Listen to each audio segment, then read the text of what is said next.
Good morning, everybody. We are getting ready for Brian Walshe. Final pretrial. It's finally here. Trial is going to be starting tomorrow with jury selection, which I'm not sure if they're going to be showing. Probably not. And then we will proceed to trial. But right now, the judge does not think the trial is going to begin before December 1st. So unless jury selection happens very quickly, most likely we're not going to be starting this trial to December 1st, but this is going to be an interesting day. It's the last final pretrial, and probably take care of any pending motions in limine, etc. So we'll be here for it. This trial is finally going to begin. Brian Walshe was deemed competent after that stint in the hospital. So he is ready to go to trial. Excuse me. So that's finally here. We've been waiting for this. And exciting. See, played some hockey last night. Got our feet under us. Get some exercise. Great way to start off the week with a Sunday night hockey game. I mean, playing, not watching. So let me show you what's going on in court right now. That.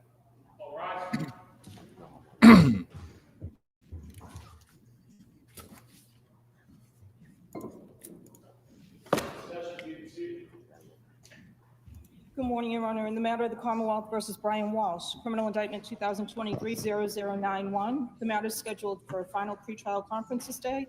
Defendants represented by attorney Larry Tipton and Kelly Porges, and the Commonwealth by ADAs Greg Connor, Ann Yaz, and Tracy Cusick. Counsel, starting with the Commonwealth, kindly identify yourselves for the court and the record. Good morning, Your Honor. Gregory Connor for the Commonwealth. With me as Assistant District Attorneys Ann Yaz and Tracy Cusick. Morning. Good morning. Good morning, Your Honor. Kelly Porges on behalf of Mr. Brian Walshe. Good morning. Good morning, Your Honor. Larry Tipton for Mr. Walshe. All right. Good morning to everyone. We can bring the defendant in. Bring the defendant in. Bring him in. Let's get this going. Get your yellow pads ready. I got my yellow pad all ready. Take notes.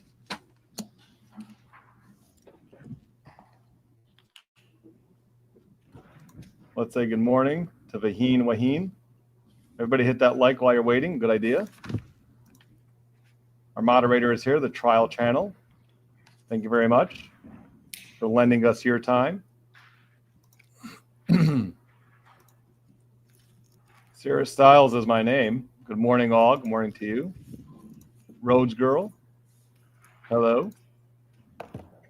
Melinda Duncan. Good morning, BC. Good morning to you. Permission, would you feel comfortable if Mr. Walshe remained uncuffed, at least his hands during the proceedings, so we can take notes?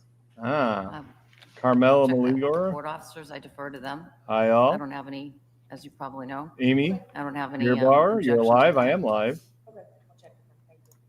I'll check with them when they come Jessica back. Lee, good morning to you. Thank you.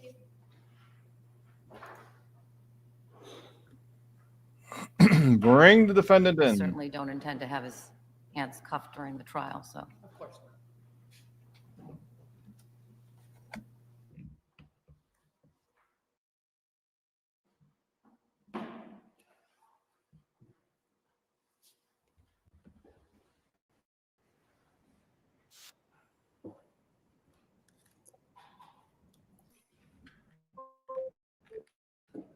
I bought one this weekend.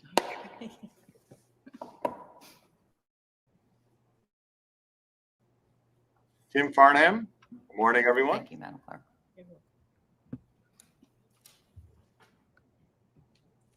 Bring that defendant in. Let's go.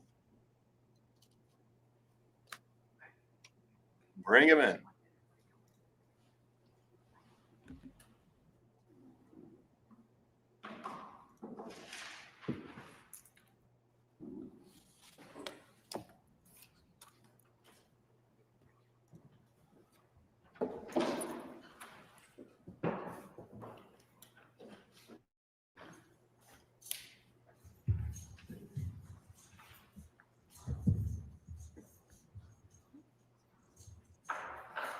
The motions that came in over the weekend.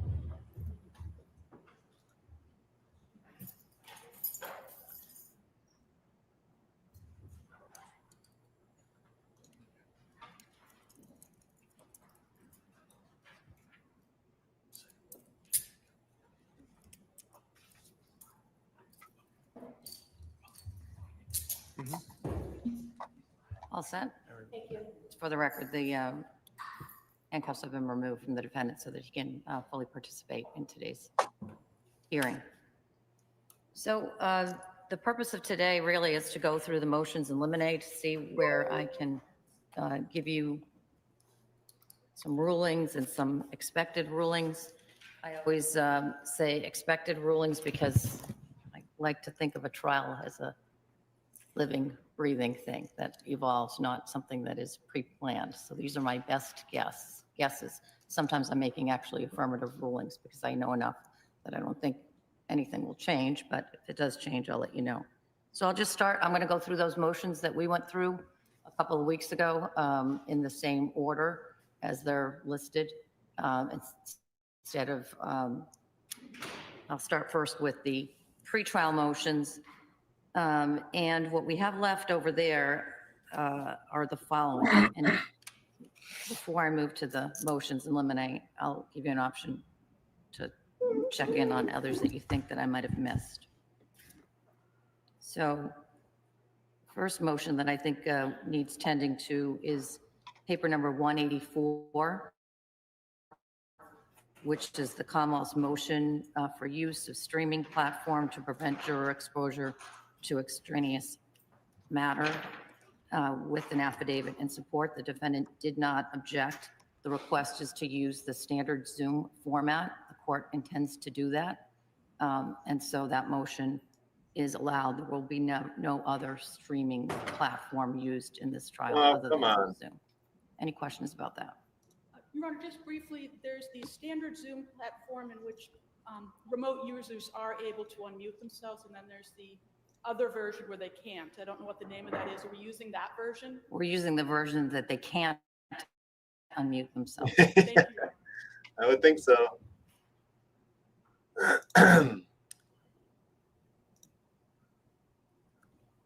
Paper number 185 is the Commonwealth's motion for an order to prevent juror exposure.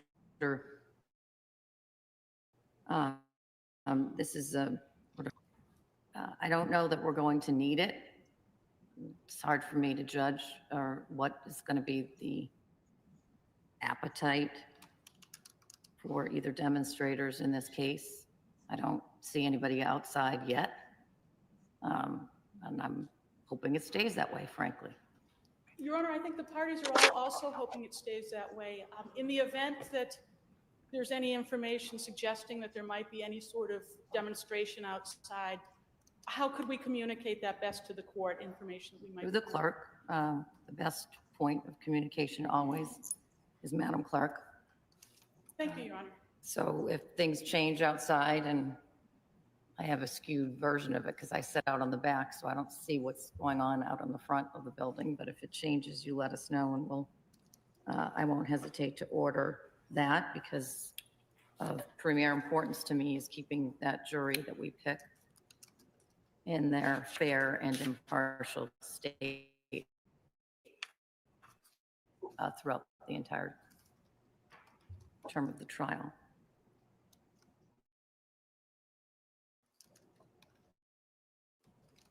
So the supplement, I'll get that to you today. I did, and as requested by the defense, I changed those 3 questions to be 3 separate questions. I added in the additional question that the defense asked.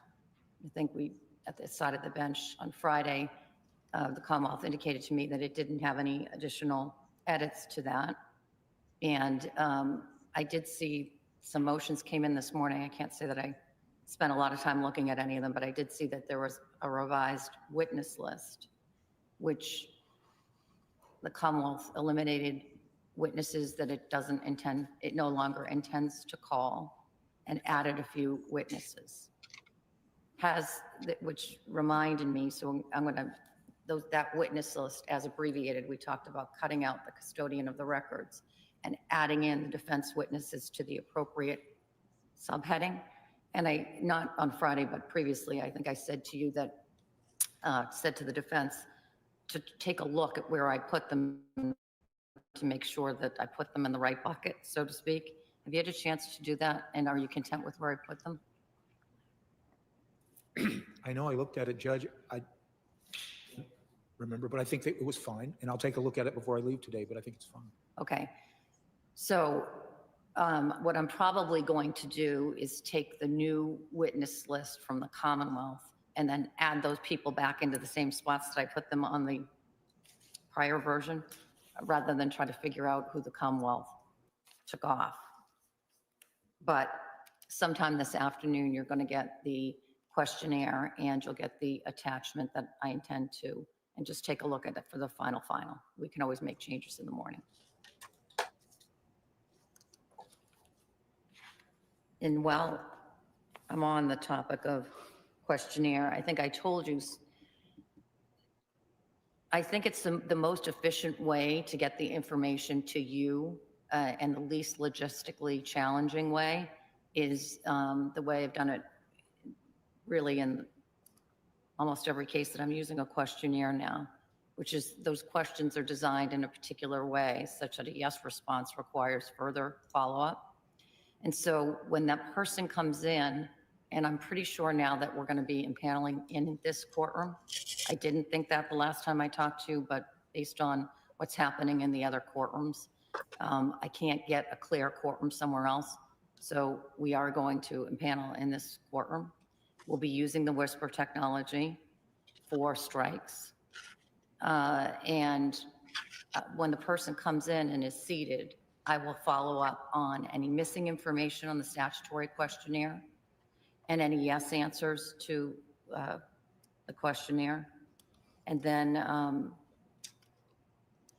have a few more follow-up questions if the person's still standing and is still a viable potential juror.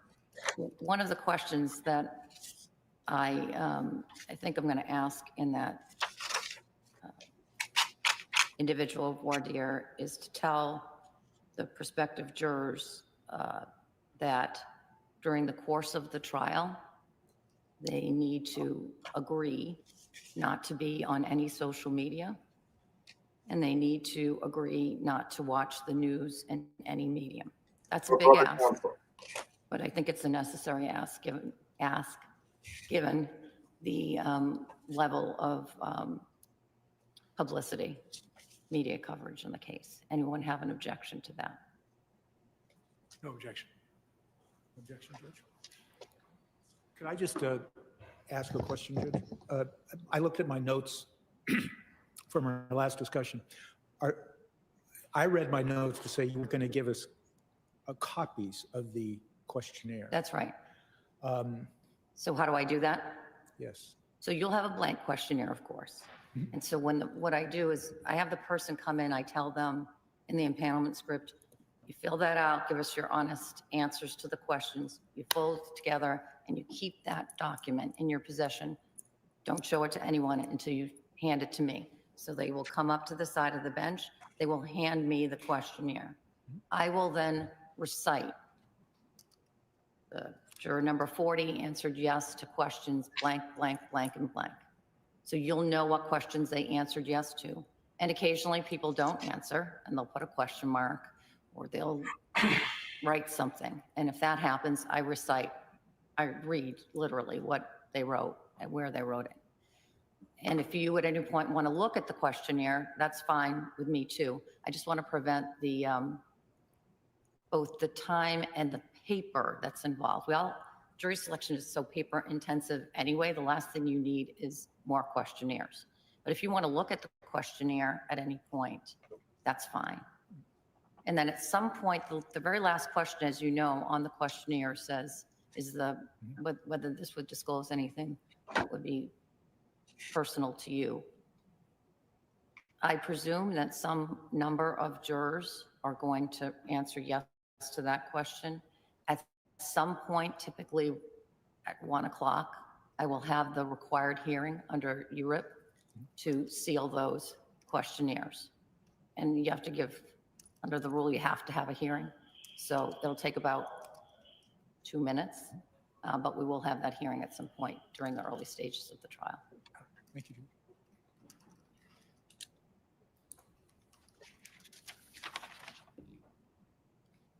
The Commonwealth filed a preliminary request for jury instructions, I just want to bring that to the defense's attention with regard to the elements of all of the crimes, so that if there's any objection to that, the murder one is really the SJC's.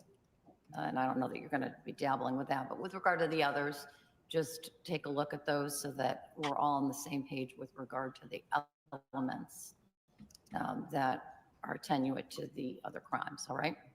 We have, Judge, and at the appropriate time, we do have an objection to some of their requests, but we'll deal with that when that wants to. Okay. I think we're a little before that point, but I'll be happy to hear you whenever you want to bring it to my attention.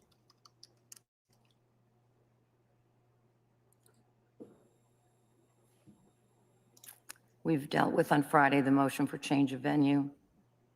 And we also, I guess implicitly, if not explicitly, have addressed the defendant's motion for leave to conduct attorney-conducted voir dire to the extent that the defense is asking for panel. I'm not going to exercise my discretion. I'm going to do the traditional individual voir dire. And of course, you play a big role in that.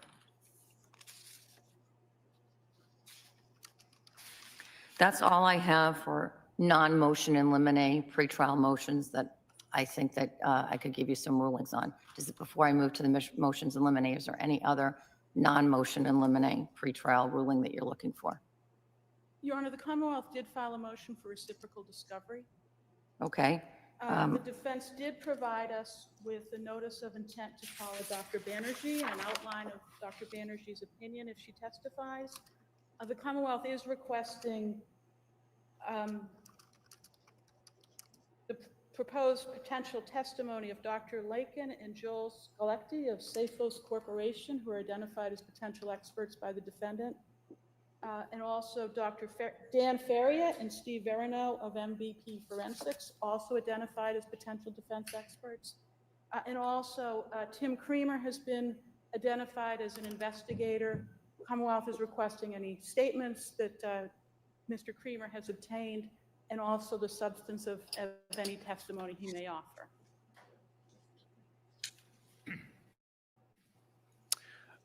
We have no opinion, we have no reports, we have no statements. I will, though, provide them with a summary of what I anticipate the other experts would testify to. I'll do that. All right, when can you get that to them? Pardon? When can you get that to them? Wednesday? Seems reasonable.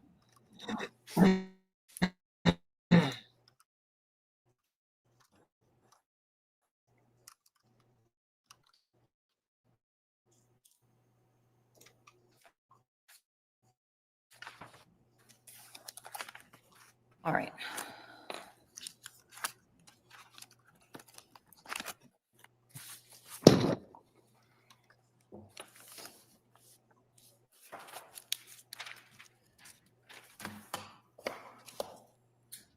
So I'll move to the motions in limine, and I'm going to take them in order, I think, with the exception of maybe one of them. When we get to it, I may pull that to the end. So paper number 187 is the Commonwealth's motion in limine number 1. It's to provide the jury with a means to review electronic exhibits during deliberations, and the defendant did not object to that as of at least 10/31. Same position today, right? Yes. It's allowed. The Commonwealth needs to ensure that the laptop that is in the jury deliberation room is contains no other information other than the information that's necessary, the software that's necessary for the jury to review the material evidence. We will do that, Your Honor. There is a special laptop that will be used for that purpose, and it will be provided to the defense to inspect it. All right, and that was the second part of my order, which is the defense is ordered to review that laptop before it goes in to make sure that we don't have any glitches.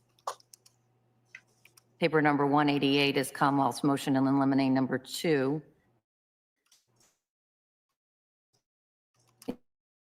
It's to a notice of any visual aids. Defense intends to display an opening statement objected to that. Is the defendant still objecting to that? It is. We are. The motion is allowed. As to opening statements, I want to see any chalks that you're intending to use. It's for your own good. Because if I determine that there's something on that chalk that is inadmissible, you are not going to be able to use it because you're not going to be able to turn it around. Go right ahead and state your objection on the record. Well, Judge, I would just like to explain something. I object to it for a very simple reason. I've been doing this for 20 years. I've never had an objection in either my openings or my closings when I've used visual aids. Secondly, I only include visual aids that I know are going to be exhibits that are admitted. If I have any question about anything that I would use visually for the jurors, I approach the DAs, I approach the court, He's not gonna make win sure it. that we're all in agreement that's an exhibit. I don't use Then why are chalks. you objecting to it then? Because it gives, if I give that to the Commonwealth before I make my opening, they have a roadmap, they have a preview of what we're going to say. Everyone's supposed to be getting a preview of the evidence. Not of my opening and not of my thoughts. All right. I'm not going to engage in a discussion about this. Any chalks that you intend to I use told you, he's not that are winning. not agreed to exhibit need to be shown to the court and to opposing counsel. Okay, Judge, just so I And understand. it can be the morning of, but it's going to be before you're holding something up in front of 16 jurors that we spend 2 weeks picking a jury for. Not happening. And I don't want it to happen, but let me just clarify something. I understand the court's ruling so far. Chalks, but not what we know to be exhibits. If you have, and I know you have, agreed to exhibits, then you don't need to address that. Those are Fine. agreed to. You know it's agreed to. You can show those. Fine. If you have chalks, different thing, that you want to put in front of the jury, I am not letting you stand up before the jury without me seeing it first and the Commonwealth see it first. It can be the morning of, but I do not want you showing a chalk to our impaneled jurors without me seeing it first. I understand, Judge. All right. Paper number 189 is Commonwealth's number 3. It's for notice of any third-party culprit evidence. The defense has indicated that he understands what the rules are and you're going to abide by them. There's no ruling necessary. Paper number 190 is Commonwealth's number 4, notice of any proposed reputation testimony. It also relates to, I have them in my notes, see paper number 193 below. 193 refers to any bad character, bad reputation of the victim or any of the witnesses, and alleged prior bad acts of the victim or any witnesses. The defense has objected to that, arguing that he intends to bring in evidence of general reputation evidence. Is that right?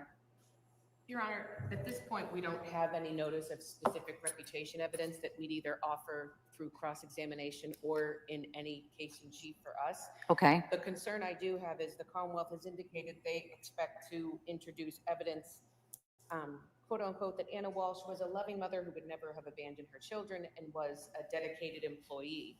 So I'm sure the government is aware of the restrictions on how this evidence will come in, but that may or may not be relevant. And so I'd ask the court to revisit this before they seek to put this information in. All right, Commonwealth. Thank you, Your Honor. Your Honor, the Commonwealth does plan to call witnesses who will testify as to their observations of the victim at her employment. Her employer will testify, as well as her former employee or her former employer, who was the New Year's Eve guest, will testify as to her. Mr. Is it Metlu or Mutlu, or how do you pronounce his last name? Mutlu, Your Honor. Mutlu? Mutlu. Okay, I'll Your try to Honor. remember that. Thank you, Your Honor. The Commonwealth will be introducing evidence to those persons regarding the victim's work ethic and, Observations or interactions with the children? yes, Your Honor, observations and interactions with the children. All right. I'm not going to give you any firm rulings on it. You raised your objections at the time. I will tell you generally that I probably will allow observations of her, not to an excessive amount, whatever that in my mind becomes excessive. But general observations as to the victim's interactions with their children is permissible. Your Honor, I would just add that the law is clear on this. They can't have specific acts. So an observation would be a witness giving their opinion or testimony on a specific act. And so that's not admissible. What they're allowed You're right, opinion or testimony. So observations, how are observations of her with her children relevant, which I suspect may or may not be relevant once we start? And it can't just be a limited number of people. So one person from her work saying that she had a good work ethic, the case law says you cannot do that. It has to be the general reputation of a community. And so I guess we will just raise the objections at the time. I just wanted to put the court on notice that Right. any of this testimony could just be inflammatory and prejudicial and invoke sympathy of the jury to hear that she was a great mother and a great employee. All right. I hear your objection, and I encourage you, and I know that you don't need any encouragement to make the real-time objection at the time of the trial. And I'm just trying to give you some basic guideposts of what my present thinking is with regard to that evidentiary issue. Anyone want anything more on that particular motion? No, thank you. Not at this time, Your Honor. Commonwealth's number 191, motion to eliminate number 5, is to allow in-court identification the defense asked for, and the Commonwealth has now given, I see this morning, a list of the witnesses who will so identify. Any issue that I need to be aware of with regard to that? No, Your Honor. All right.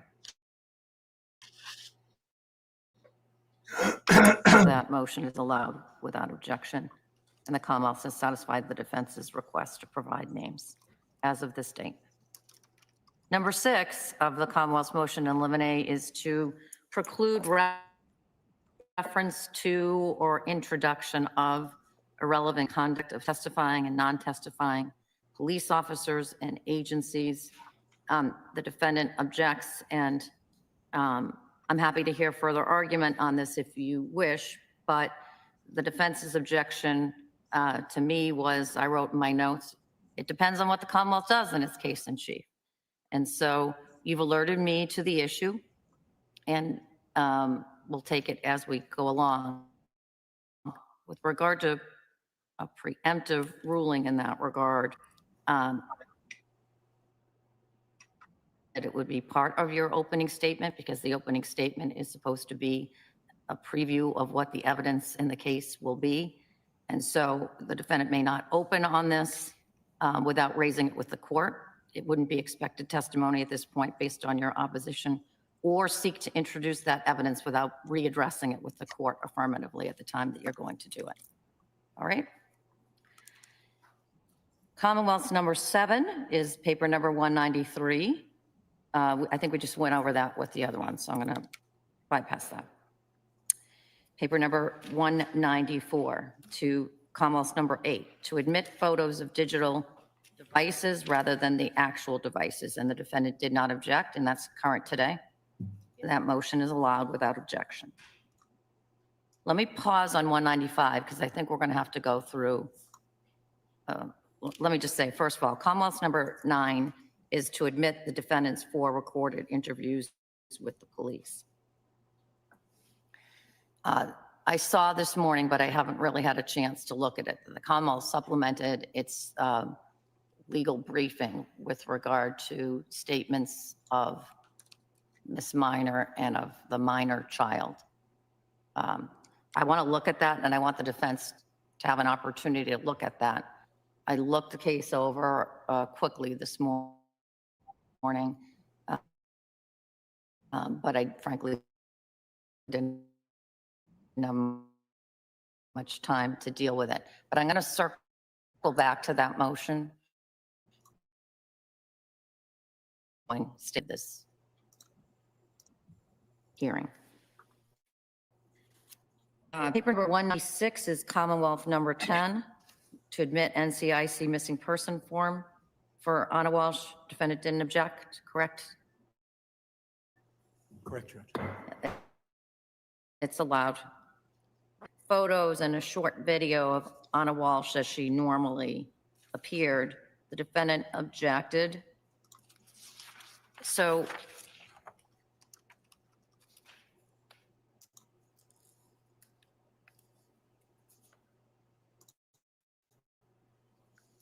I haven't seen the video. Does the Commonwealth have a way? I believe we could email, Your Honor. Great. Great. Yeah. Generally, what is the video up, It's her with her 3 children on a rug in the living room of the home. and why is it important? The rug, an identical rug was found in the dumpster outside of the defendant's mother's home. Your Honor, I can approach, but just what might make it easy is the video is unnecessary. They could do a screenshot of the video which portrays the rug in question. If I can approach it, I can show you. Yes. Yeah, sure.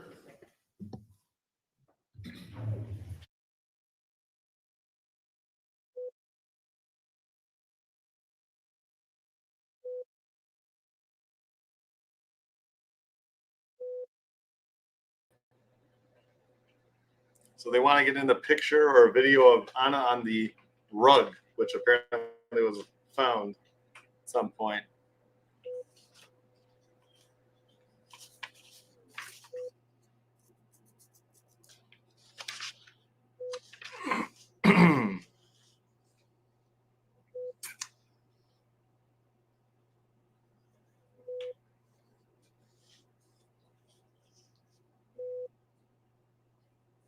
I think it's incredibly inflammatory.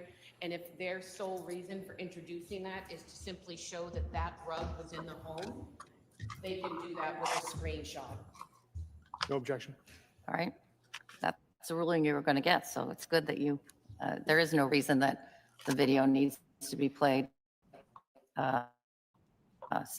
So just take a shot of it, show shot.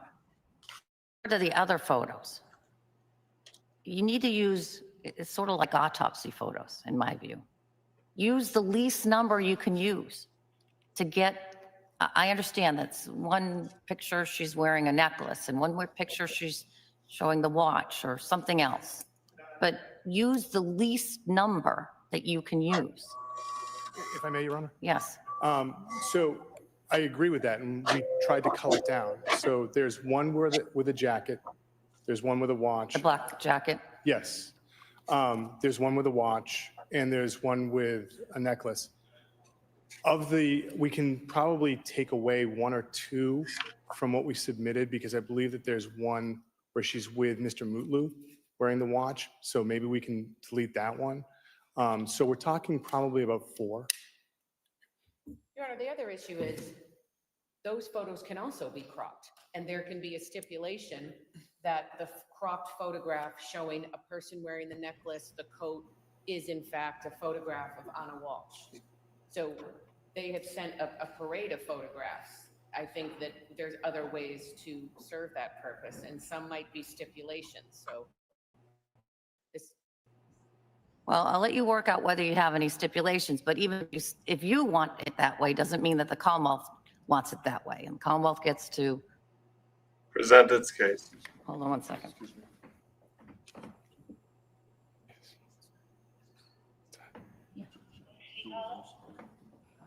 I gotta take a break. Whoa.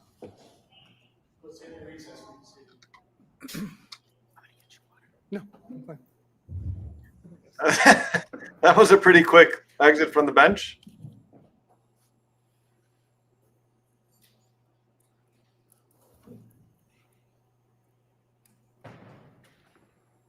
What was that about? No, it's okay.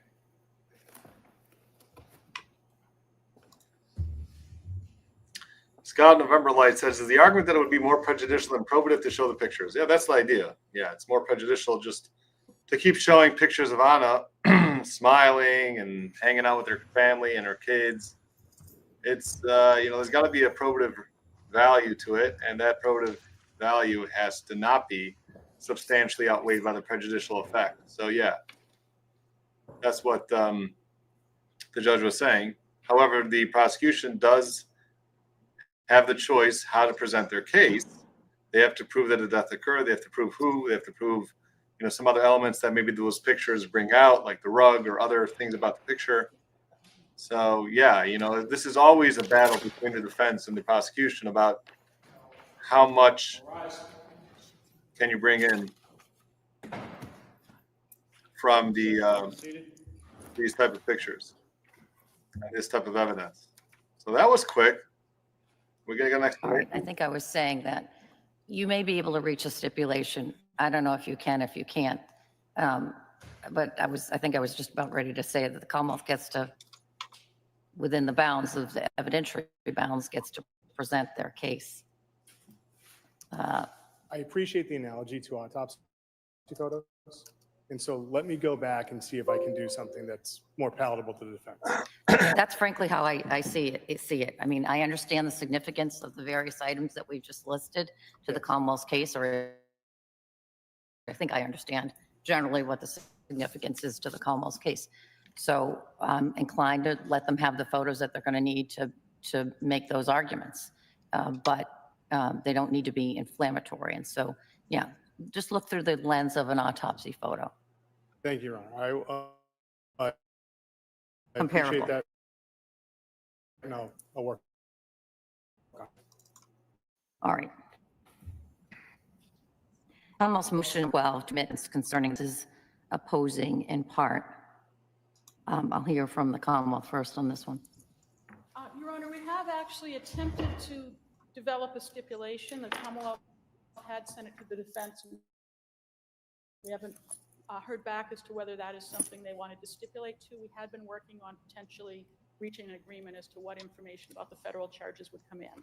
All right. Well, to aid you in your discussions, it seems to me, and this actually overlaps with regard to the one of the other motions, the interview, in terms of ardent with regard to motive, and particularly the timeliness of certain information vis-a-vis the time that the Commonwealth indicates that they believe the defendant did the acts that he's charged with.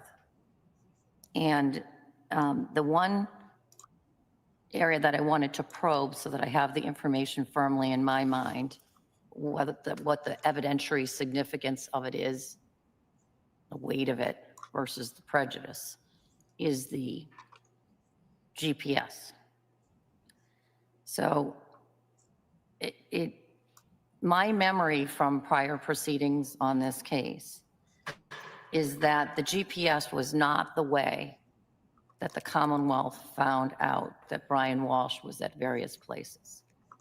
That is correct, Your Honor. All right. It was not a GPS bracelet. What was it?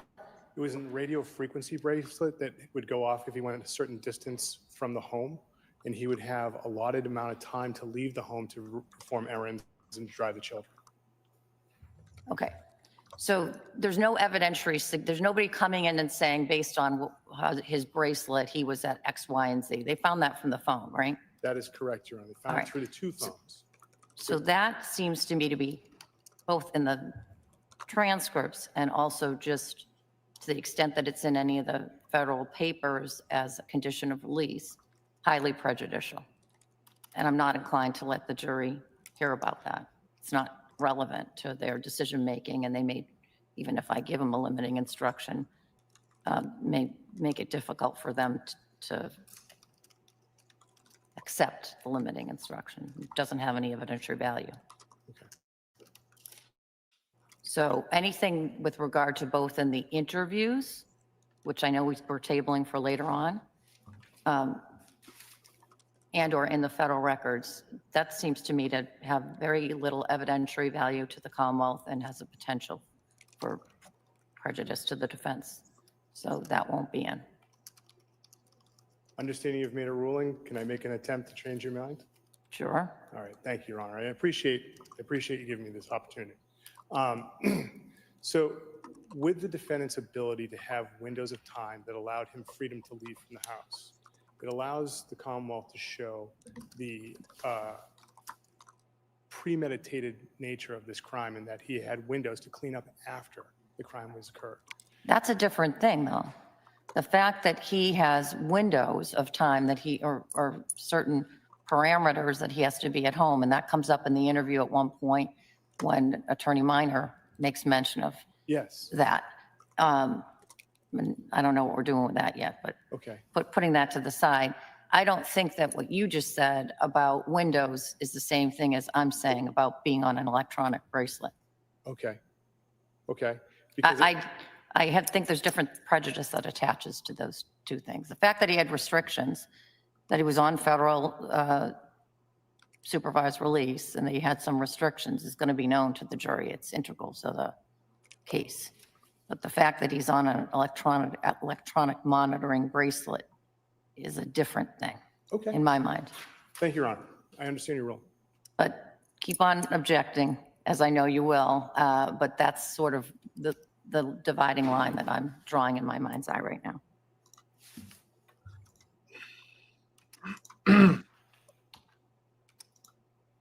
And keep on working on the stipulation. Yes, Your Honor. Paper number 199 is Commonwealth's motion in limine number 13. It's to admit the victim's out-of-court statements, evidence of her state of mind, and the defendant's motive to kill her. Defendant is opposing it in part.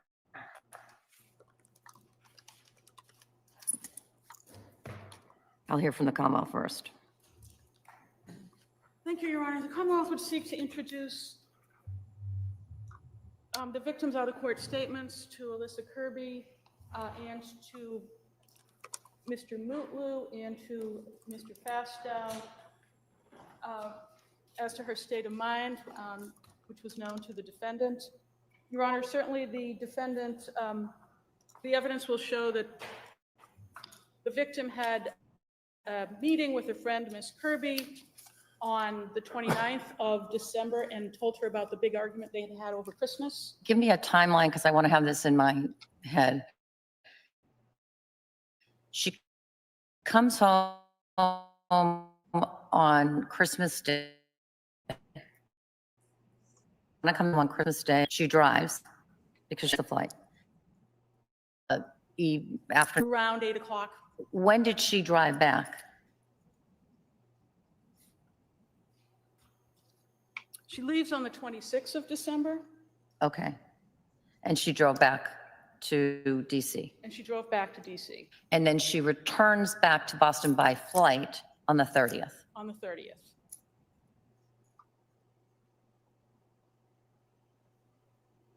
All right, that's helpful.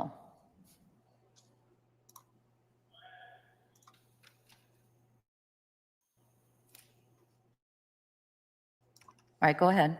Your Honor, on the 29th, she's still in DC the night before her return to Boston. Big fight that she and the defendant had, and tells Alyssa Kirby. She'd been home for Christmas. Yes, over the Christmas break, or the day that she was home. She tells her about that fight, that she gave the defendant an ultimatum, that she had learned the reason the children weren't with her was because of the defendant and his attorney, and that she had told him essentially to just resolve the case, even if it meant taking jail as a result. And I know Your Honor has reviewed the paperwork, and it is a little more detailed, some of the statements of the grand jury. Your Honor, I would suggest that this is admissible because certainly it shows the victim's state of mind, that she is prepared to do what she needs to do to take her children down to DC to be with her. She had a very highly compensated job, and I know Your Honor is familiar with the circumstances of her moving to DC without the defendant and the children. I suggest that that is certainly known to the defendant. He acknowledged and alluded to a big fight over Christmas in the recorded interviews, and indeed said that he had learned after fighting with the victim previously over Christmas, and I believe he said Thanksgiving, that he was not going to fight with her over her alleged need to return to Washington, D.C. for a work emergency. I suggest this is highly probative of the victim's state of mind and the defendant's motive to kill her. It also shows that he is aware of this. He's searching Mr. Fastow's name. He's searching for divorce, and he is conducting those searches in between. I believe the search for Mr. Fastow was on December 25th, and then he's searching for divorce, I believe, on the 27th. His It mother is. then hires the private investigator to investigate Anna's, whether she's behaving appropriately for a married woman. That's on the 28th. Certainly suggested all of this is highly relevant to the victim's state of mind and the defendant's motive to kill her and what happened in that home on the 1st of January. And with Mr. Mutlu, there is some testimony about Anna Walshe had some conversations with him, I believe on the 28th. And Mr. Mutlu's testimony is a bit indicating in some of his statements that some of it he might have learned from other people, but some of it he did learn from Anna. And certainly the Commonwealth would be very careful to make sure that we were only eliciting what he learned from Anna, not something he had heard from somebody else. And I suggest that that should all be admitted in this case. All right. Defense? Thank you, Judge. Your Honor, the problem I have is the Commonwealth is also cherry picking parts of these conversations. The dinner that they're speaking about, her and her friend were out until 1:30 in the morning, a night that ended at a karaoke bar. So there was probably copious amounts of alcohol, I would assume. But that goes to the weight the jury chooses to Yes, give to it. But in the context, I think it's important. The other thing that the Commonwealth didn't seek to introduce is the fact that Alyssa Kirby at the grand jury, at her grand jury testimony said that they had a very open and honest relationship, and that Anna wanted him to do whatever he had to do so the family could be together. And further, she didn't say that she wanted a divorce or was going to leave him with this ultimatum. Specifically, Anna supposedly said to Alyssa Kirby that she wanted him to choose life because he had been so depressed. And even if he had to go to jail, that will be waiting for you when you get out. Mm-hmm. So I think they're not only cherry picking what portions of this conversation they want to put in, they're overstating the relevance, especially in light of the case law. When you look at the cases that talk about state of mind, they cite Castano.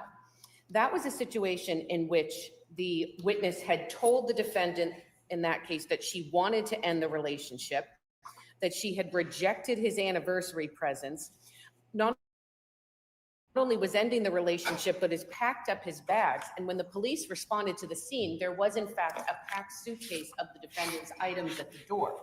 That is not what we have here, let alone to that level. In Martin, the statements that the government was seeking to introduce were basically, that is not what we have here. Half of the conversation to Miss Kirby was how she wanted her family together. They had an open relationship. Couples fight. So to say they had a big fight on a date, she was late for Christmas and they had 3 children. This was not earth-shattering motive to kill information. So I don't think it's fair that these conversations with Alyssa Kirby come in. And certainly if the court does see value in those statements as the case develops, then the doctrine of verbal completeness would force the court to allow all those statements to come in, because this was one conversation. So that would be our position with respect to Alyssa Kirby. With respect to Jem, I think there needs to be either a voir dire or clearing up of what he heard from other witnesses and what he specifically heard from Anna. And again, Mr. Mutlow was with them on New Year's Eve into the 1st of January until about 1:30 in the morning. And he's also described the night as joyous, that they had a happy marriage. The federal case had been going on since 2018. They had been weathering this storm. And so again, if they're seeking to introduce statements, I think that the full conversation would come in to show the context, and we need to figure out what exactly Mr. Mutlow heard directly from Anna. All right. So let me give you some guideposts. The defense in its opposition cites to Qualls, which is sort of one of the earlier and seminal cases on state of mind evidence. And but I'm not persuaded by the defense's argument with regard to what Qualls stands for in light of Castano, and in light of which, for the record, Castano's at 478 Mass 75, a 2017 case, and also look at Commonwealth versus Bins, B-I-N-S. That can be found at 465 Mass 348, a 2013 case, at head notes 17 through 22. under that case law and other cases that I looked at, it is very likely that I'm going to allow Anna Walsh's statements to Alyssa Kirby, the limited purpose of establishing her state of mind as is relevant to the defendant's motive to kill his wife, to the extent that such state of mind evidence includes statements describing his defendant's prior bad acts. His federal case on his statements will be admitted, and with a limiting instruction that it is limited to show the defendant's motive and not to show that he had a bad character or propensity to commit any other criminal offenses. There's a limiting instruction that is posited by the court, the SJC and Benz. It's on the bottom of top of page 419.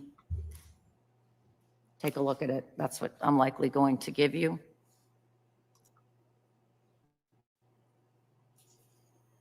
I think that the parties need to do a little bit more work with Jem, and they will, as the Commonwealth gets ready to prep him for his trial testimony, and obviously be in touch with the defense with regard to what that pretrial work reveals with regard to statements that were made directly to him from Anna, as opposed to third-party other evidence that would not be admissible. Yes, Your Honor.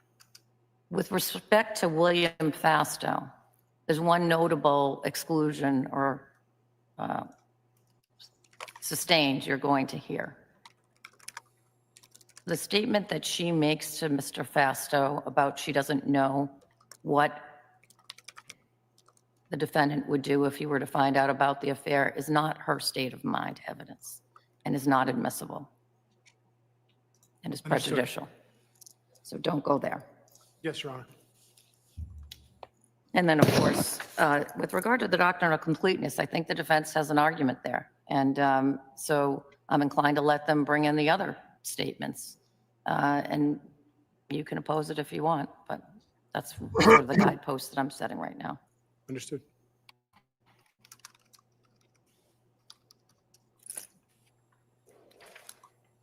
All right. Paper number 200 is Commonwealth 14, to allow the admission of text messages conversation as of 11/12. I wrote the defendant had not filed a written objection. I think I invited that at our last hearing, and I'm guessing that you didn't because it's 801D2 stuff, but you let me know if it's otherwise.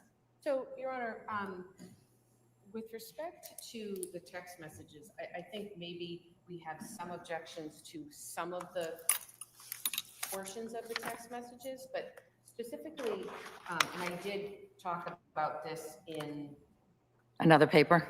defendant's response to Commonwealth motion in limb 13. The William Fasto text messages, I don't think that any of them are admissible and the jury should not receive them. There is no evidence about state of mind in them. It's messages about two friends who are having an illicit sexual romantic affair. There's no evidence by the government other than speculation that Mr. Walsh ever even saw these messages. Is it speculation? I mean, he says in his own words in the interview that somehow her text messages are showing up on my phone or something to that. And I'll go back and listen specifically, but we did cross this issue once before, and that was my recollection. Maybe it's a failed recollection. No, the statement that you're referring to, there is a conversation between Mr. Walsh and the police where in the same paragraph, he says, I'm messenger, not I message. And then there's talk of Facebook messages popping up on its phone. So I don't think it's clear. And even if the court were to infer that iMessages came to his phone, there's no indication that those came to his phone. The text messages with Anna Walsh and Will Fasto ended about 10:30 on New Year's Eve. Mr. Mutlow was at the home until 1:30. He specifically said, either during an interview or his grand jury, that at no point did he see Mr. Walsh on his phone. He didn't see Mr. Walsh on his wife's phone. He, again, described jovial, happy, up until the time he left at 1:30.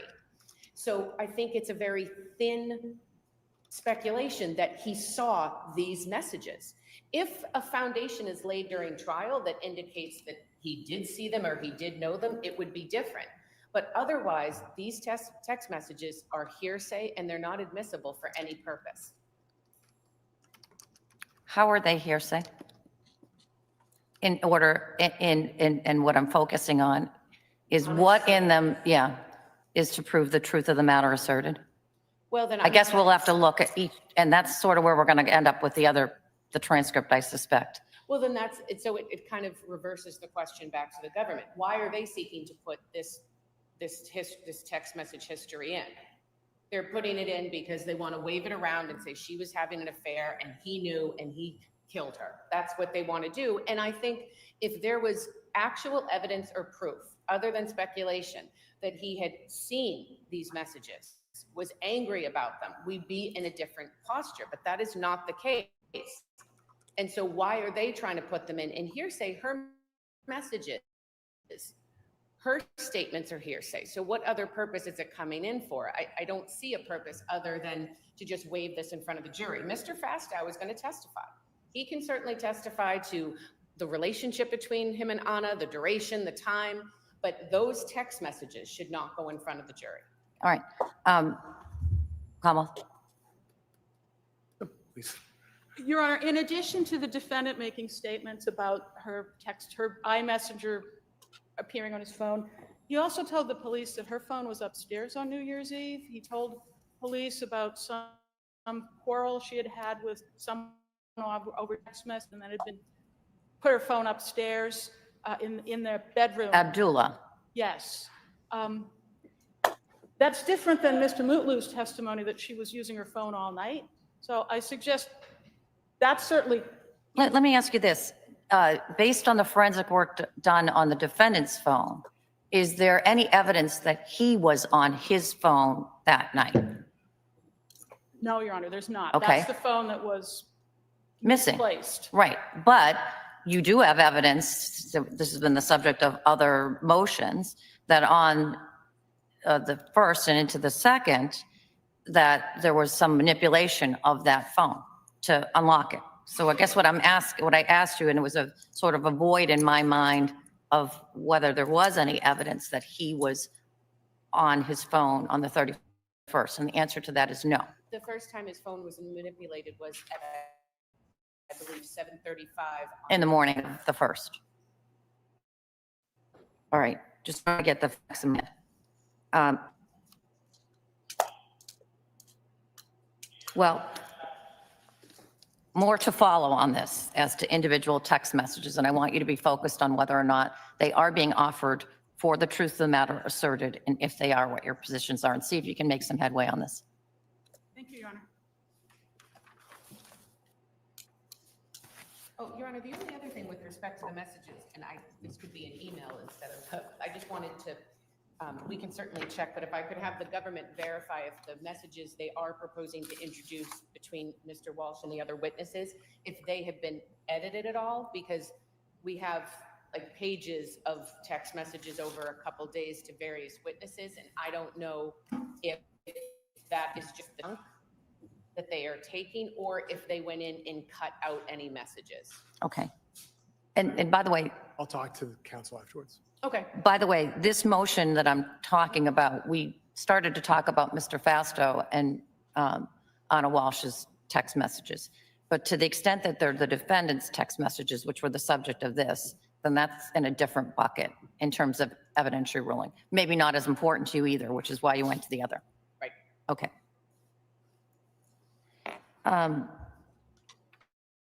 Commonwealth's number 15 is to admit internet history from devices in the defendant's residence.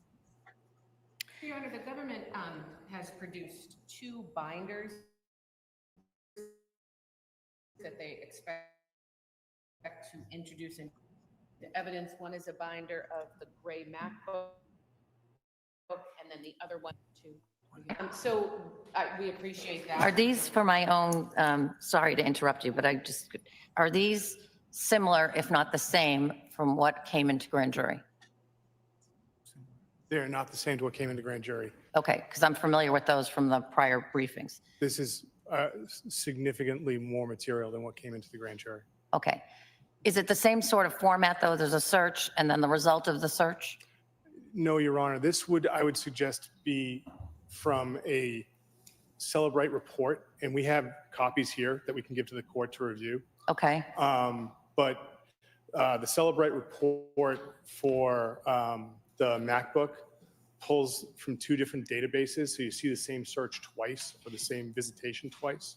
So let me ask you this. I have some questions that I need to process in my head. Yes, The searches that are done, is there forensic evidence that shows that the searches were done on the MacBook Pro yes, and not on the iPad? yes, All right. That's what I suspected, but I haven't asked and nobody told me that. I assume that that was the case. yes, Because that was not the state of the evidence, as you know, at the time the case was indicted. yes, Your Honor. So, and from that time, and that is March of 2023 when the case was indicted, are you saying that the forensic work has uncovered additional searches beyond what was known at that time? Yes, Your Honor. Okay, and what's the volume of that? So the MacBook report, that report that was generated is approximately 1,000 pages long. Okay, is that where this search, I hate to be so graphic, but well, it's not, this isn't that graphic, but this, in paper number 201, I learned of a search that I had never seen before, which is We're objecting to that one. right, Okay. so that was not part of the grand jury. It was not part of the grand jury. What is the date of that search? That is, I believe, forgive me because there's so many, but I believe it's in and around Christmas. So it's It's before January 1st. Yes. Is it around the same time as the divorcing, Yes, Your Honor. around the 27th? If I may, I have a cheat sheet for myself. 1227. It's 12/27, Your Honor. And it is approximately 8 hours before the searches for divorce. So, Your Honor, there were more searches and hits in general on this topic, as you might see on someone's device. This particular search, the name was, I'm trying to be, it was also about having a threesome and impregnating someone. There's multiple searches for porn. He is an adult male. So I think to just cherry pick this one, and I don't care about the porn part, so to speak. I mean, it's inflammatory, but it's the second part of that search, cheating wife. So that goes to the issue that we just talked about before, about his state of knowledge and what reasonable inferences can be drawn from that search being done on the 27th.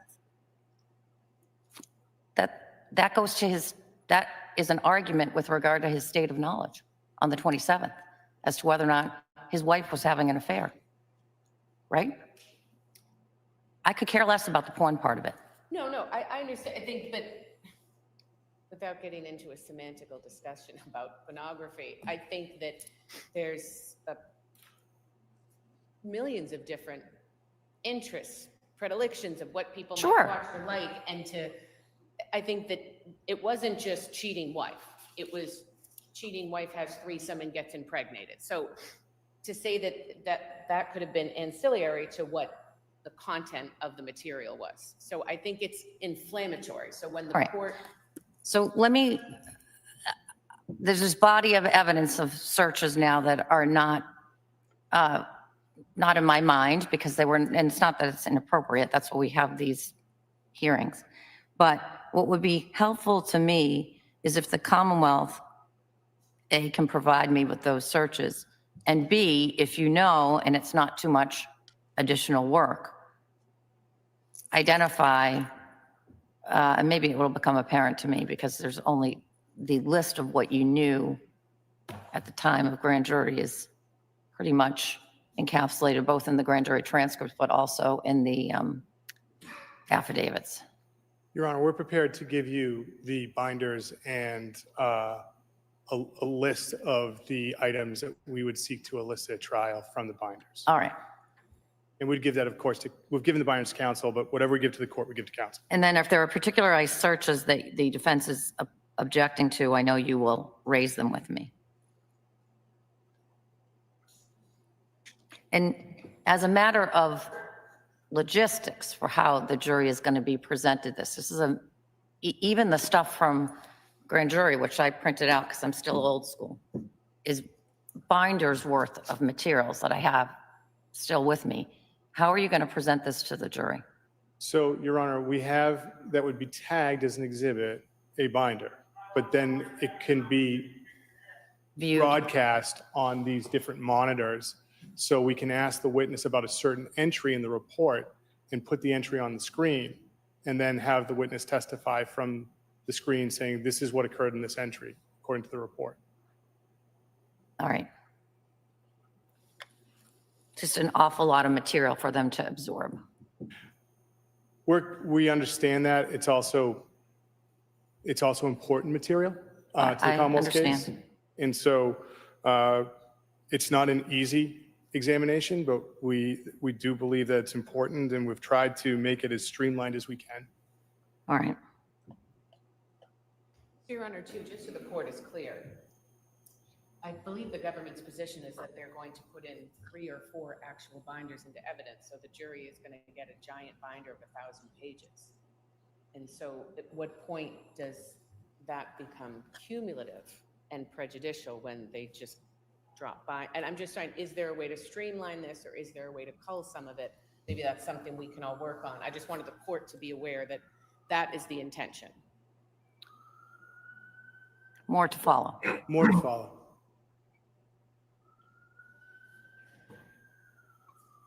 All right. Paper number 16, to introduce Axios investigations hired by Diana Walsh, December 28th, 2022. Defendant is opposing. So what is it? Is the Commonwealth just seeking to admit through a person presumably that comes from Axios, because Diana Walsh is not on the witness list? Yes, Your Honor. So We listed her as a witness, Your Honor. We don't know if we're going to call her, but we did list her in an abundance of caution. all right, I'll make sure that she's, I apologize, Your I Honor. don't think she's on there. It She's could not be a on the list. clerical error, but Okay, so keep that so She's that, also present in the court right now, Your Honor.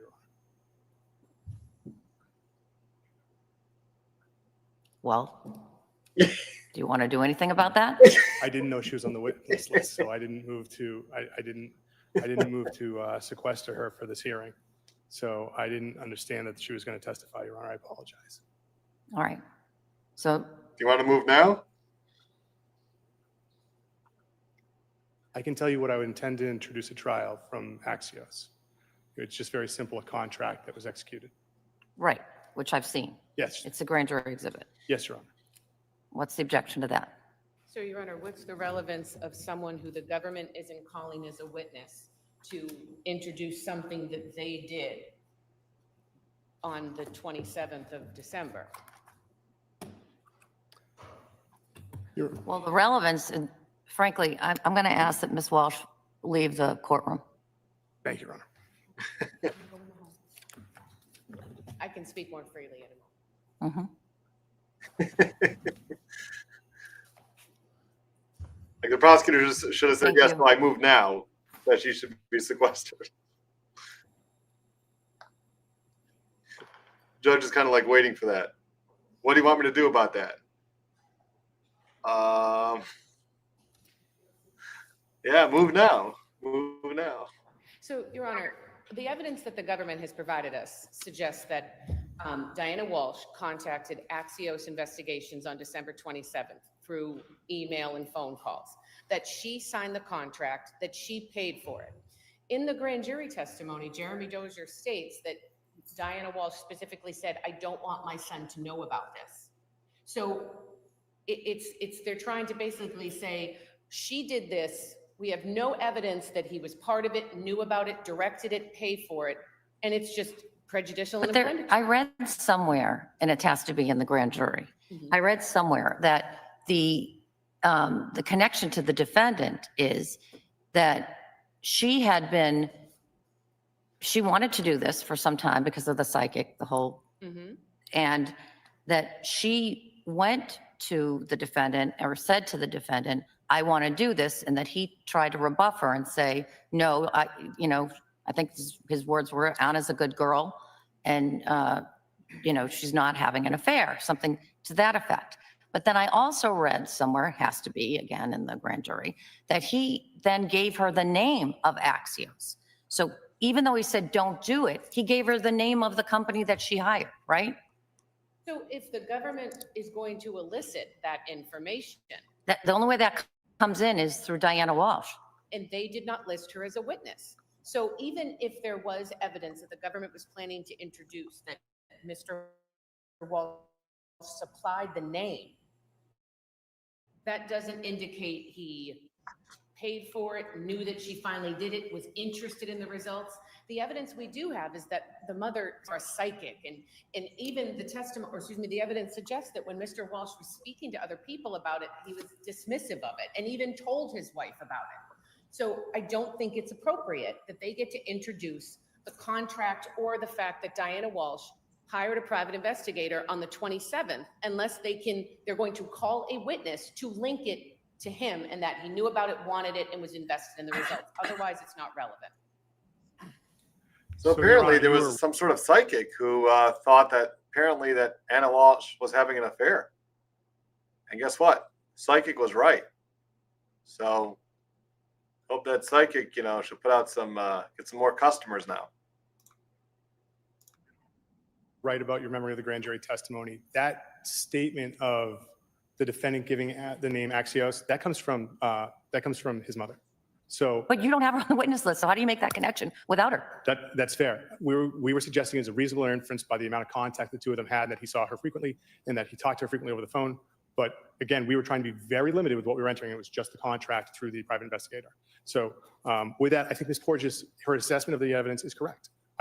And so I don't want to belabor this issue. That was the only thing we were trying to get. We were not trying to get any statements of the defendant, nor were we trying to get any statements of his mother, simply the contract. Well, you make whatever strategic decisions you're going to make, but that may lead for a paucity of evidence on linking his knowledge to it. That's your choice. Understood, Your Honor. All right.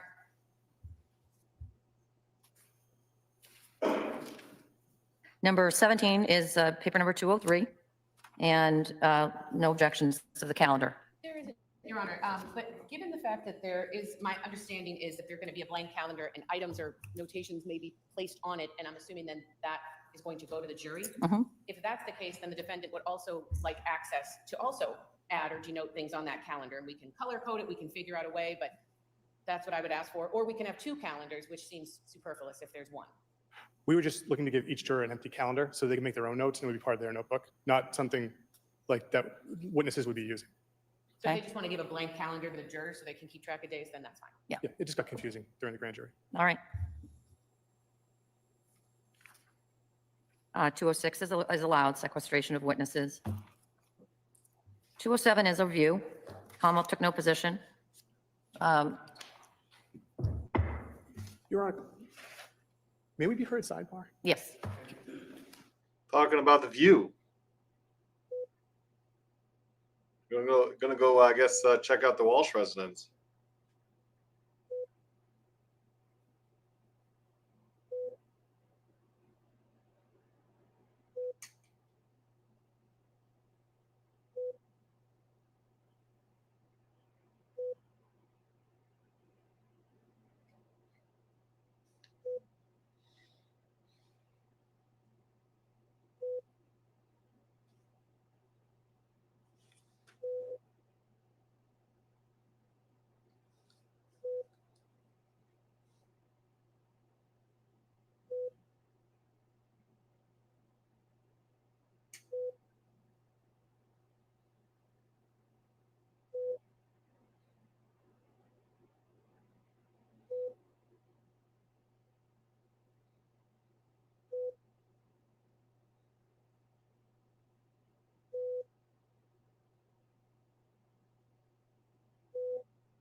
Your Honor, with the commission, Ms.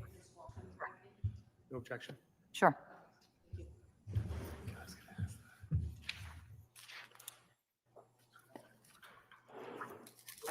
So paper number 208, which is now we're moving to, did move at paper number 206 to the defense's motions in limine. Paper number 208 is defense number 3. That is now mooted and we're going to no ruling.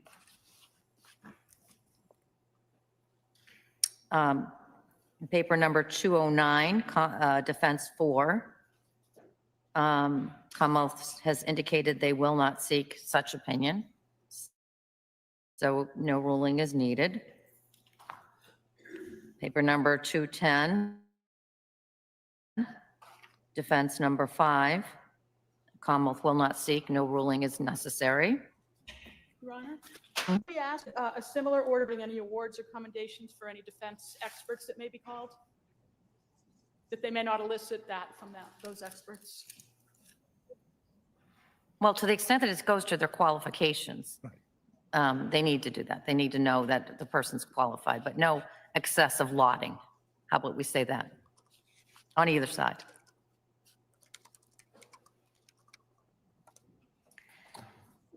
Paper number 6, defense's motion in limine regarding any opinion that the defendant knew about the extramarital affair. And that was opposed by the Commonwealth at paper number 230. And as I understand the respective positions of the parties, is the Commonwealth's position is it's not seeking an opinion as to that, but is going to plant breadcrumbs such that a jury could or could not, but they're hoping they could infer the same. That's right, Judge. They've told us they're not eliciting an opinion, so that Right. answers that. So that seems to be the line that the rules of evidence draw as well.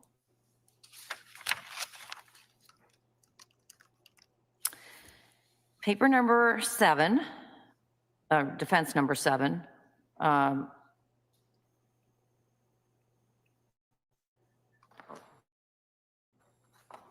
What did I write here?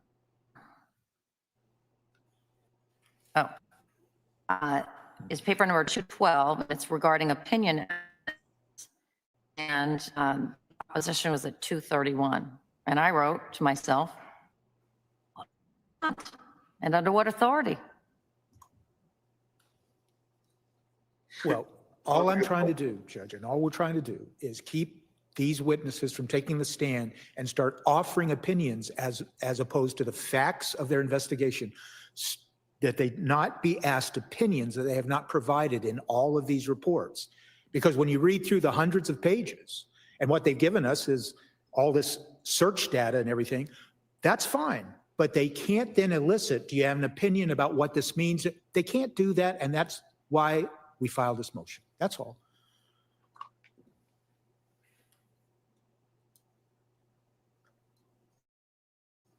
I'll hear from the Commonwealth.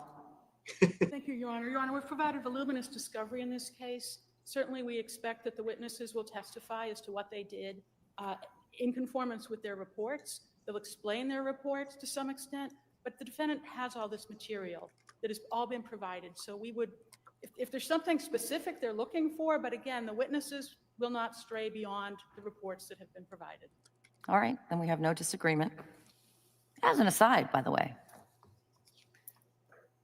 it is somewhat surprising to me as I was looking at this issue, how little is said about experts in the context of, or how little is required by the rules in stark comparison to the civil rules.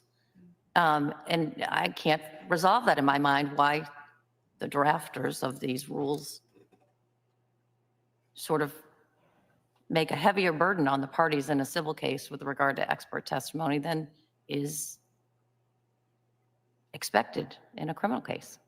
I don't know why. Curious. If I may? Yes. I suspect it's because in criminal cases, you have procedural due process bumping up against substantive due process, and that's not present. Wouldn't you think that that would then err to the side of more disclosure for the defendant? I think less, because fair trial strategy, and that might be different. That would be my thought. My thought when I was sitting in the back is, why don't they have to produce what they have to produce in a civil case? But I don't write those rules. I just try to interpret them. I don't want to belabor this point at all, but I remember Stephanie Page filing motions for depositions because you allow depositions in civil cases. Right. And we were always shut down saying no, and we asked the same question the court's asking. Well, I'm asking that question, and I almost never allow depositions in a civil case, even of the experts, but regardless, it's just a curiosity. Well, thank you for that. Anyway, defense number 8, paper number 213, opposed at 232, and then another rebuttal at 281. To exclude defendant's request to consult with an attorney or statements of prior counsel. And I got more on that today, I think, too. Let's pause on that one. Bad acts, 214, paper number 9 for the defense. I think we've discussed this. It's opposed by the Commonwealth in a partial opposition at paper 233. And I had written to myself in my notes, question to the defendant specifically, what additional statements from the recorded interview does he want to exclude? But we're going to get to that in a minute.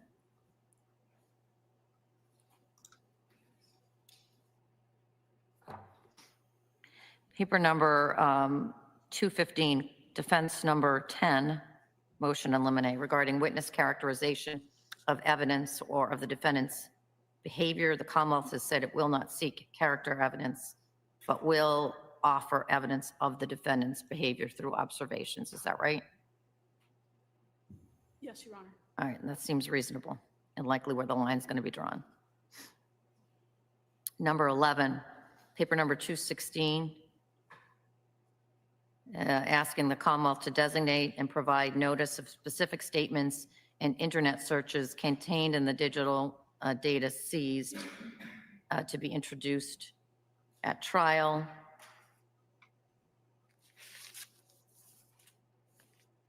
Anyone wish to be heard more on that issue? Your Honor, the Commonwealth did file a responsive pleading, paper 234. I saw that.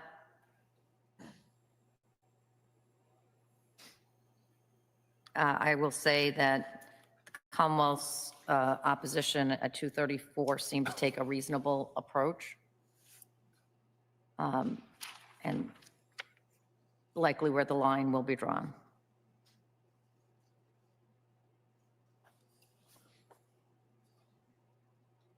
Is the pillowcase and the pillow, that's all over, right? There's nothing there. We're not going to introduce it, Your Honor. And there's nothing other happened with regard to the, this is just a hanging thing from the prior motions, the dinosaur, teddy bear, that's nothing I need to worry about. Nothing you need to work on. We sent counsel a list of photos we were intending to introduce. I think that we cropped out any images like that. And so if there's any issues, they'll let us know. All right. So how do we take on this, what the remaining issue that I really want to address today, and then I'm happy to talk to you about anything that you need to discuss with the court, is these transcripts.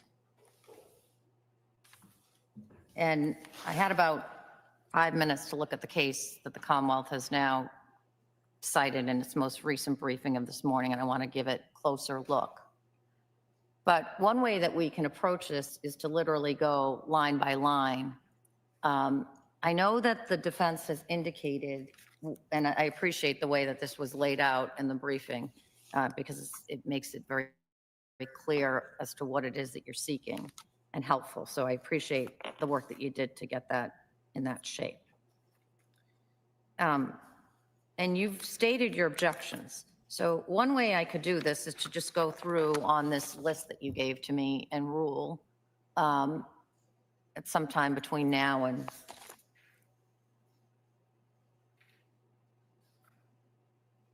before the evidence is played, and give you a little bit more time to brief it. I will say that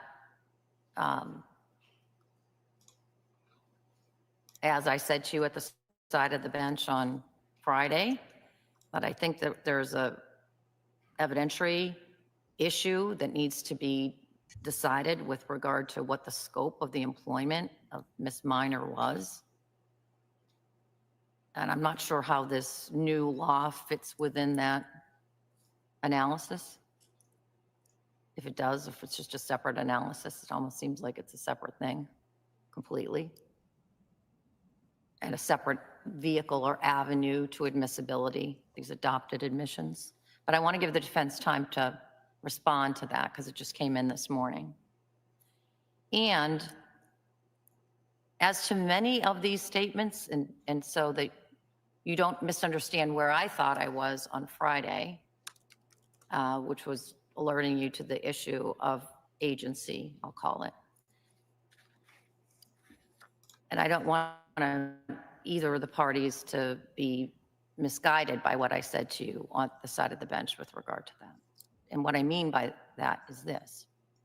Even if Attorney Minor's statements aren't coming in, even if they weren't coming in, I never intended to not allow the Commonwealth to tell the jury that she was present there. So whether her statements come in is very different than whether her attendance at the interview was going to come in. And I think in the opposition that I saw, the papers that I saw flying, I think the Commonwealth, maybe based on what I said at the side of the bench on Friday, thought that I was excluding the latter as well. That is, her attendance at the interview. I also want to remind you of something that I said at the side of the bench on Friday, which is much of what Attorney Minor says is repeated by the defendant. And so the cumulative impact of those statements is not significant for the most part. There may be statements that she makes that are significant. It seems to me, and I'm sure the defendant is going to ask for the humane practices instruction. And if that is the case, it would seem to me that the dynamic of what is going on in that home during those interviews is relevant to that, specifically Thomas's role. I see you nodding your head no, but then I get to the later interviews. Maybe there's not enough in there for you to care about it. So why are you nodding your head no over there, Attorney Tipton? I appreciate the time to respond. I was reading their cases at 4 a.m. That's not the best time to be reading cases. If the court... I was blissfully ignorant of it at 4 a.m. I didn't see it until 7 a.m. So if the court's, we will file a written response. My understanding is this court's going to give us time for that. And when's a good time to have that filed? You said you would make a ruling before the evidence started. So Right. I'm just wondering. I mean, honestly, the next couple of days, we're going to be busy with picking a jury and maybe even longer than that. So, I mean, I don't, as long as I rule on it. Yeah, as long as I rule on it in time for you to make the appropriate edits and I don't ruin, the poor IT person that's going to be tasked with doing the edits Thanksgiving. How deep into the case are these transcripts coming in? Potentially the first day, Your Honor. Well, great, thanks. But the good news is like you said, a lot of it was cumulative. And so in going over that, particularly the interview on the 7th, when we looked at it, we're like, there's really not a big problem with a lot of these. So we'll start working on some of those redactions. And we gave a list to the court of the things that we didn't object to. So we're going to start working on this. So curiously, and I just want to make sure that this was a conscious decision on the defense's part and not what attorney. No, There are statements that you did not ask to be, and so. From Tracy? Yes. Well, that's the highlight, didn't get through. Okay. Because, and I don't want to interrupt the Commonwealth, and we're going to file a written response. Let me just lay the groundwork for it, though. Sure. The court brought up the humane practice. We footnoted in a pleading. We never asserted humane practice. We're not asking for humane practice. Okay? All right. That is the bottom line here. And the Commonwealth's citation to sheriff in their latest briefing, they misstate what the law is. The law is if humane practice is a live issue, the court is required by law to give it humane practice. It's not a live issue. We've never raised it. So I want to set that groundwork. All right. I appreciate that. 2, I understand what the court just said about you never intended to indicate you were going to exclude the presence of Tracy Minor. Our prejudice, contrary to what the Commonwealth argued in their brief, in their memo they filed last night, we made it very clear what the prejudice is. The prejudice is from the fact that Tracy Minor is there and all these statements are being made. Not the statements necessarily of Tracy Minor, but the statements of the client. And we made clear what we think the prejudice is.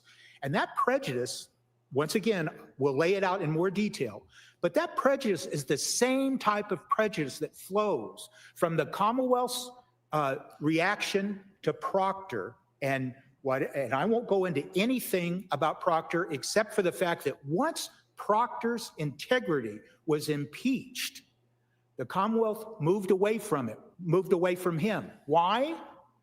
Because his impeached integrity reflected on this office, the Norfolk County District Attorney's Office.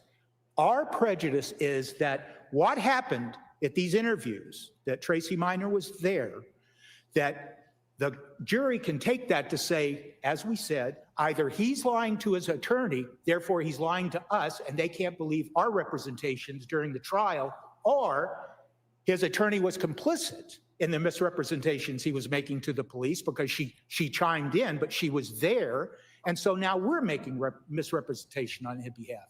That's the type of prejudice we're trying to avoid, and finally, we're going to be arguing, why is it relevant, especially when you take the humane practice out of it? There is no relevance to Tracy Minor being there. So we'll brief it, but I wanted to lay the groundwork for that. All right. So I appreciate that preview. And I appreciate the reminder with regard to the humane practices, both for myself and also to the Commonwealth as we move forward and try to resolve this issue for you. And could I just make one more suggestion? If the Commonwealth could take the highlighted sections that we provided to the Commonwealth and you. Yes. And just now, go take those highlighted and maybe color code all of these statements they've listed. Wouldn't it make it easier for us all? Well, I think we can get down to, I think if you get rid of the cumulative stuff, you're really probably down to not a lot. Right. So that might be a good idea. What do you think about that? I think you're right, Your Honor. I think that the issue became with the transcripts. Once you started taking her out, it became confusing. So she would actually ask a question and he would answer it. Right. Or she would correct him on the restitution figure 3 times in a row. So then he's just shouting numbers out.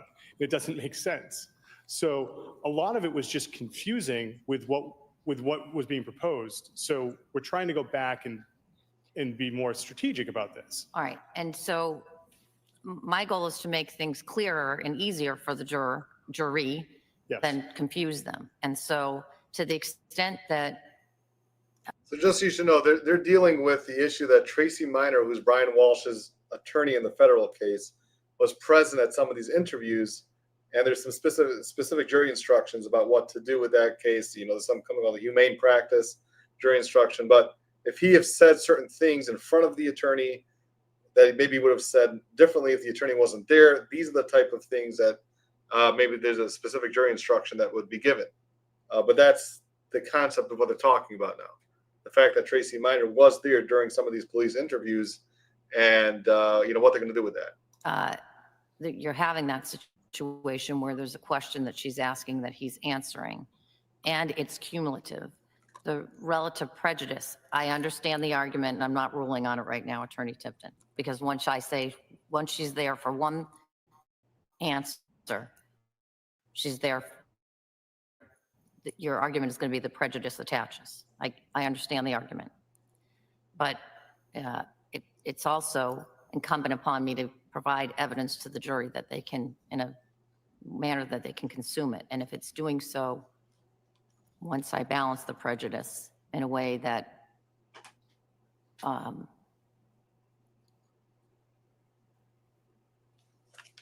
allows them to digest the evidence. But I'll think more about the prejudicial issue. And maybe you can get, there really is not a lot that she says that he doesn't repeat. So how about Friday on that color coding? Yes, Your Honor. All right.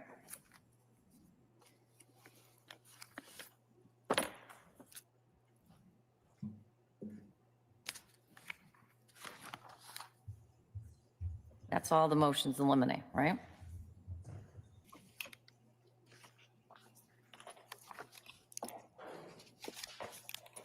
Yes, Your Honor. All right.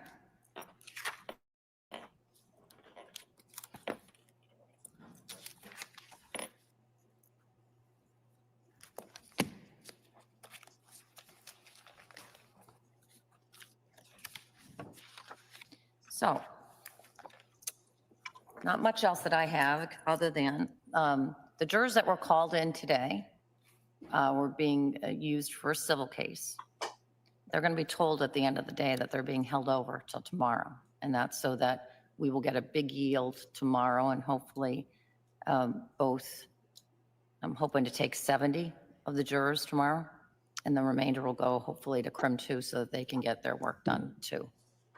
And then every day they're going to be held over. So we will have jurors right through till Friday because as you know, typically we don't get jurors on Friday.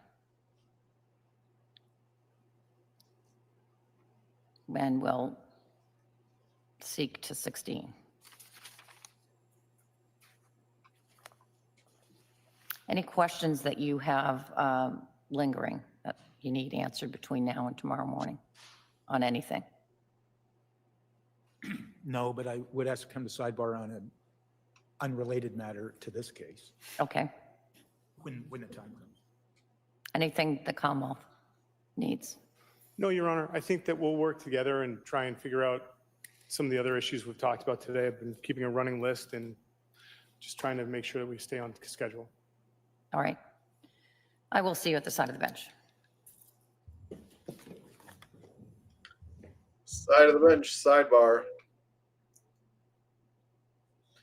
So not a lot of rulings, and some rulings that were like uncontested motions. But the interesting stuff, like the text messages and Google searches, she's holding off on rulings on some of them. So she still has time. Trial's not starting for a little while anyway.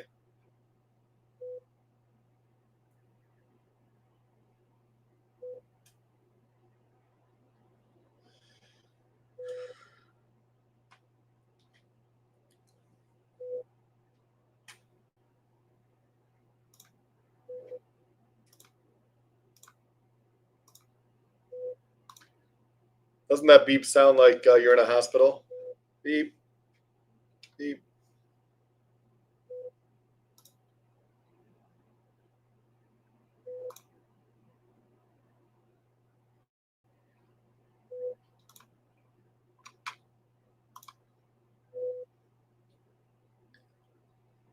But I definitely think this trial is going to be interesting.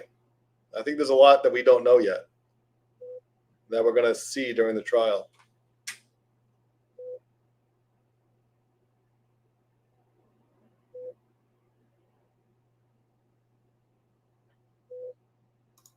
That's right. Everybody remember Nate the lawyer just went for surgery on a tumor. And we can all say a prayer for him. And hopefully it'll be successful. And he won't have to deal with that anymore. And he'll come back strong and healthy as ever. So prayers for Nate the lawyer.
Have they said how long the trial is? I think I saw somewhere it's supposed to be about a month, the trial.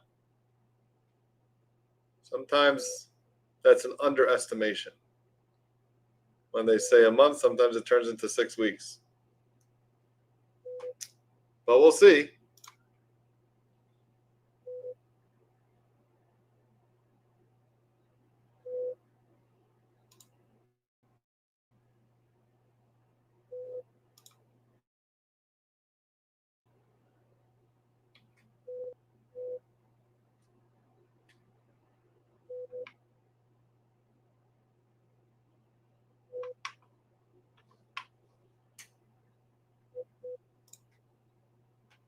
Yes, it is benign, but it's still a very serious surgery. So every surgery carries risks, especially brain surgery.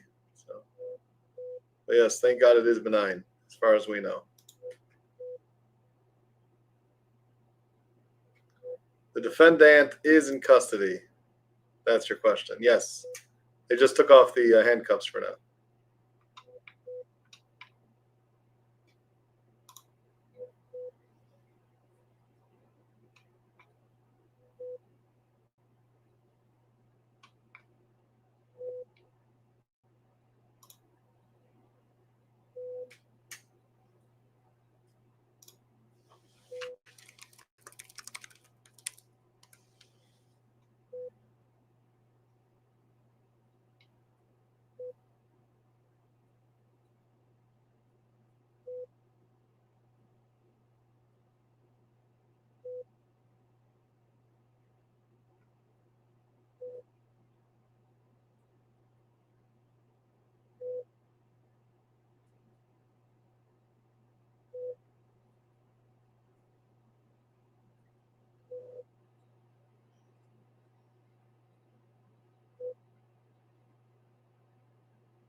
By the way, look at this comment. Very nice from Neverly Darlin. At the Trial channel, hey, your channel is the place to go. Thanks for the flawless videos. And I agree. Trial channel is the place to go. And I'm very lucky that the Trial channel agreed to moderate my channel when she has the time. So definitely go subscribe to the Trial channel.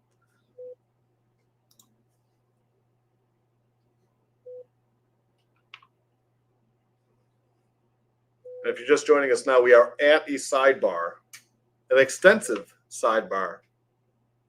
And I think it's on an unrelated matter. That's what Tipton said. But once you're at sidebar, anything's open to discussion. So who knows? They can be talking about other stuff also.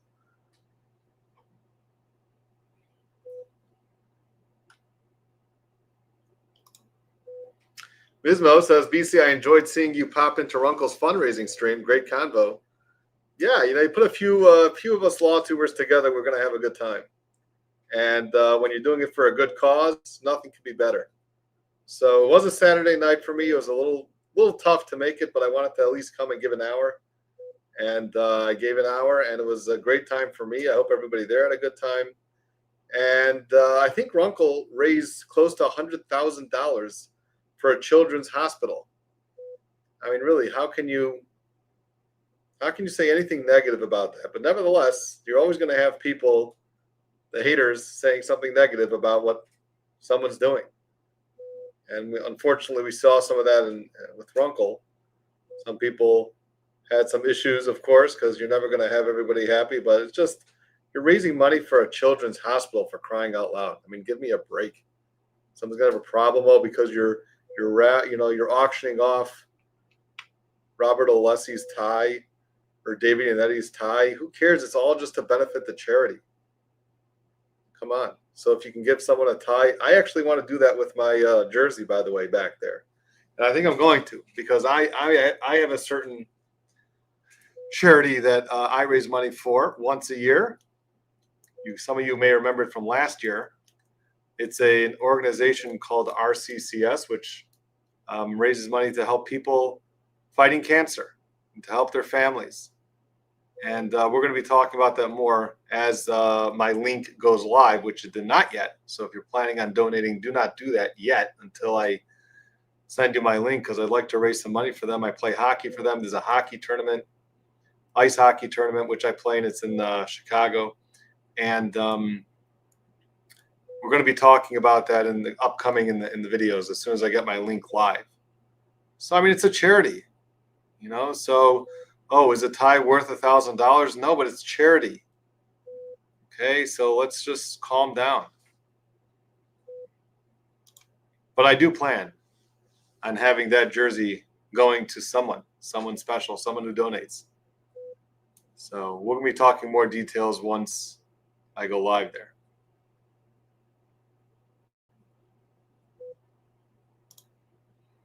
And here we go. The money goes to the only and this was Runkle's stream. Runkle's a fundraiser for the charity. The money goes to the only children's hospital that does heart transplants above a certain latitude. So the money is being put to good use. Okay.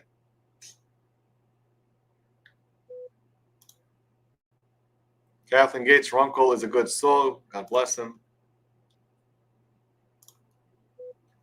BJ never settles. Loving you all get the chance to get together for good causes.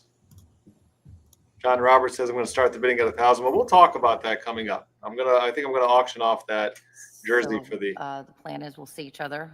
We'll end today's work. I appreciate the commitment to do some further work on issues, but I think we're really in pretty good shape.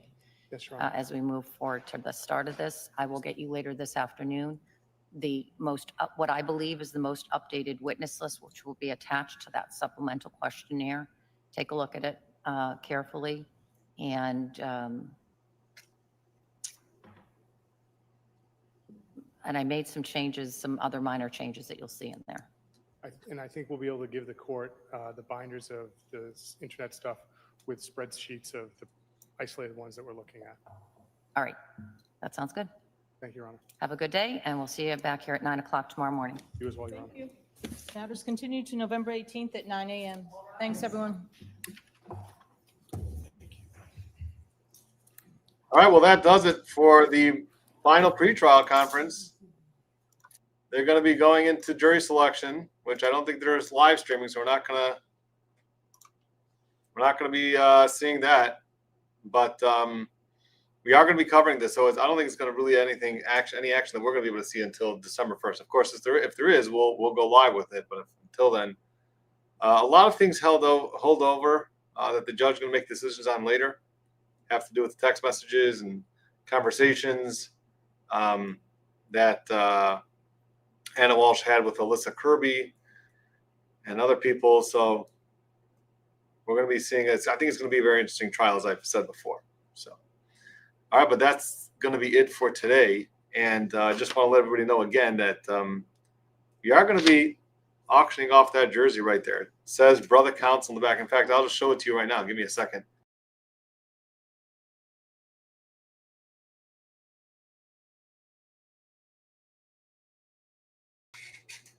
This is the Brother Counsel jersey. Number 1, because Brother Counsel, we are number 1 here. This is what the front looks like. You can all see it. It's got something on the side. This is basically the same exact jersey that I wore in last year's tournament. This year's tournament, we're going to get a new jersey with the Brother Counsel in the back. Again, with that Brother Counsel right there in the back, we plan on getting the same jersey. I don't wear it for the tournament. I wear my regular name in the tournament, but I get this extra jersey, and we're going to plan on auctioning that off as part of the charity. So we'll have to add some other things also, and I'll let you all know, obviously, when we're going to be going live with it. Still have some time. So yeah, I'll let you all know about that. But in the meantime, we got some other things that we got to cover, and we'll see what else is going on until the Brian Walshe case begins. But I do want to let everybody know here before we leave that I think this Sunday is going to be a very exciting day for a lot of you and for me. Now, it's not confirmed yet, but I'm working on it. I'm working on something very special to happen this Sunday. And I think you're all going to really enjoy it. So I got to do some more work on that. But when it's confirmed, I'll let everybody know, obviously. But I mark your calendars. This Sunday show, I think, is going to be very exciting. But we still have a whole week to get there. And I'm actually going to be traveling a little bit this week. So I'll be back and forth. I'll be in and out of the office. And yeah. So, yes, it was a little bit of a teaser, but I can't give any more information. But I think you're all going to really enjoy it. I think it's going to be a very cool show. So when I get the confirmation, I'll let everybody know, and it's going to be fun. That's for sure. All right. Well, anyway, thank you all for joining. If you haven't, make sure to hit the subscribe button before you leave. Not a terribly exciting day in court today, but I think when the trial starts, things are going to heat up, and I think that there's a lot of evidence that we don't know about, and a lot of things we're going to find out about during this trial. So, oh, maybe the scales. Maybe you want to auction off the scale. I'm not sure. That has a lot of sentimental value to me. A lot. Because my mother gave it to me once I became a lawyer. So it's not inscribed or engraved with anything, but it's a lot of sentimental value. So I'm not sure. You know, maybe if the price is right, maybe I would. But it's going to be hard to part with it. So maybe my mom will say, no problem, I'll get you a new one. And if the money's going to charity anyway, no problem. We'll see. We'll see about that. So, all right. Well, anyway, thanks again, everybody, for joining. And we'll see you at the next video or the next live. Keep your ears and eyes peeled. Thank you all.